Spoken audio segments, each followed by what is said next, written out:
tewamawulire kyomuganda kyakola. Yes, namugamba what we should capitalize on. Are you metallic? Is a president metallic? He's a human being, he follows see. Naye engalo kansa amuli engalo, kansa kati amutwala, kati kansa amuyina, kansa yatandikidde mu ngalo. Mutemulwala. Everybody falls sick, ne kabaka alwala. Yeah. But in this case, President Museveni ye Prime Minister wa Bungereza, omugenzi Magufuli ne president beba president abakakwatibwa COVID. Basatu bokka. Bokka. Why? President muntu wa abantu atende nabagamba nti mwabayina abatayina tima nganzi.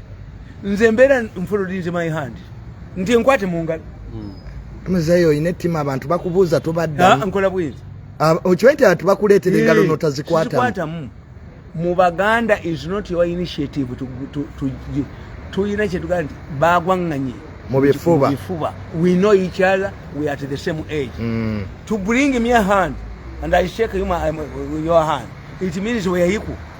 Engalo zo zagenzewa. So when somebody comes to greet me, I followed my hand. Ninetima. I'm arrogant. Very arrogant. Yes, I'm selective.